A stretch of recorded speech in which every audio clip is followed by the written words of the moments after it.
The Exurian shuttle gently glided towards the lunar surface, sliding along the magnetic slipway generated by the starport's ramp. A diplomat, standing in the cockpit observing the approach, equipment tuned to such that the pilot was able to be hands-off on approach. Even the shuttle's own engines were able to cut off to save fuel. The process itself was a bit slow for the pilot, if the gentle tapping of their foot wasn't indication enough. Soon enough, the shuttle was pulled along by a tug plate into a docking hangar, with the door sealing as ventilation pumps rapidly filled the hangar to atmospheric pressure. A large green light clicking on once atmosphere stabilized, and a comm signal to indicate the same. No sooner had the diplomat opened the door and stepped out onto the gantry, did the human representative come out into the hangar to meet them halfway. "Good to see you've arrived, Mr. Arai, I believe the pronunciation goes," the human said, while extending a hand. Arai gave a gentle shake. "Mr. John, I presume. And yes, that is close enough. It is easier to make these English sounds than for your kind to speak my own tongue." John gave a nod and gestured to follow as the pair continued out of the hangar. "Do hope the journey wasn't too hard on you. We do have a short trip to Earth itself to the meeting. Won't be long, though." Arai looked at John for a moment, tilting head slightly. "If the meeting is on Earth, why would we land our shuttle on the moon?" "It's a matter of environmental regulations. I believe you would have noticed that there was no shuttle traffic in orbit of Earth. We even took the effort to clean up a lot of the old debris in orbit."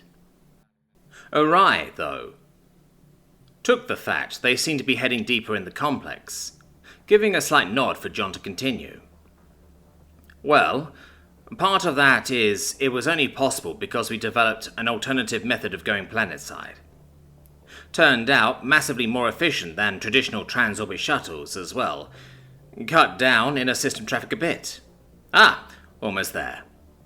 Our ride is already reserved on the special service rail, thankfully." Arai stopped for a moment, just before they reached a larger room full of sound. "Rail? I am not familiar with that term. You said we were going to Earth, but we have travelled away from the hangars. I am not sure I understand your intentions here."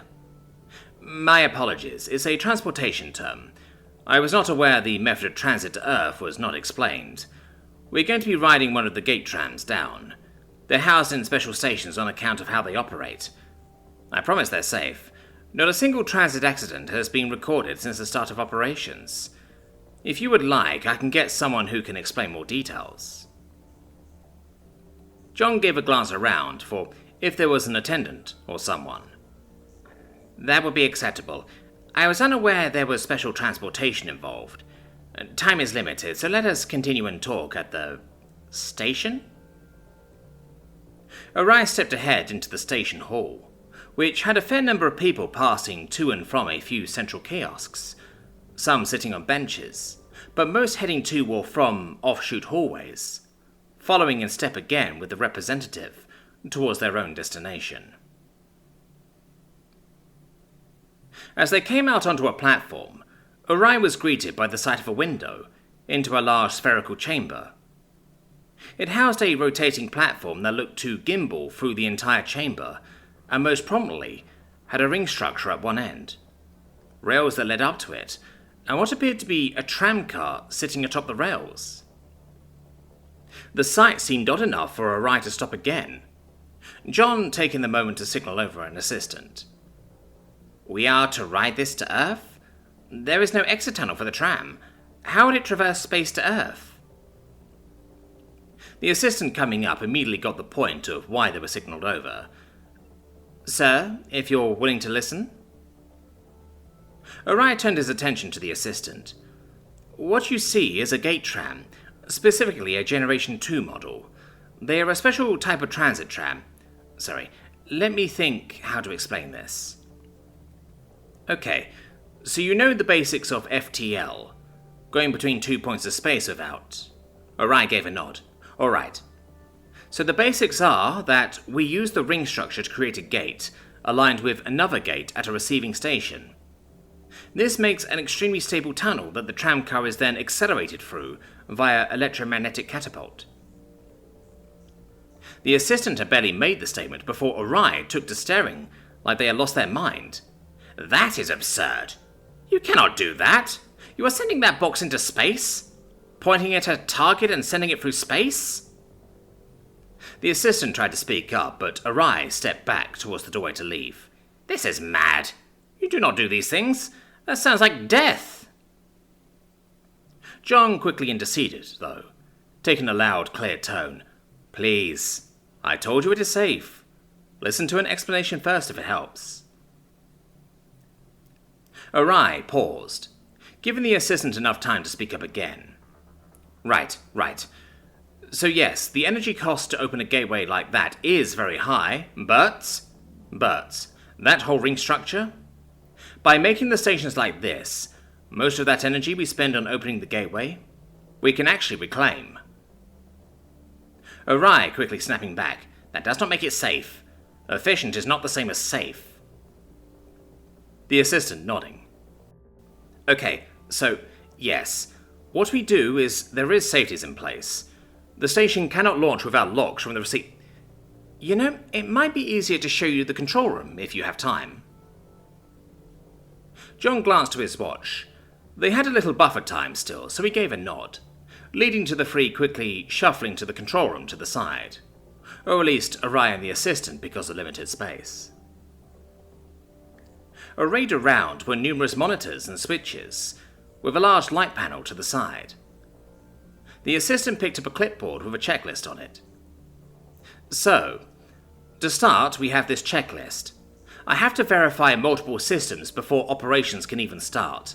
And before and after each launch, I have to verify certain systems. So, what has the most concern first off?" Arai looked at the, to him, completely indecipherable mess of controls, looking out a window the control room had to the launch chamber. "How do you ensure you do not miss the receiving station? How does it stop at the receiving station?" The assistant flipped the papers on the clipboard, revealing an operations manual under the checklist. "So, first off, a time schedule has to be arranged. For most stations, special service is different. Anyway, once we would have the time schedule, at the start of a runtime, we would load the tram. While that is happening, we start authentication with the receiving station, make sure things are clear. There's a lot of technical stuff I'll skip over, but safe to say, we have to do multiple encrypted authentications to even start the process." The assistant flipped a few switches and pressed some buttons. While nothing in the chamber changed, a fair number of lights on the board changed and a few displays began running numbers. From there, we would start the gate initialization. Given the energy efficiency, we can maintain the gate for about 30 seconds.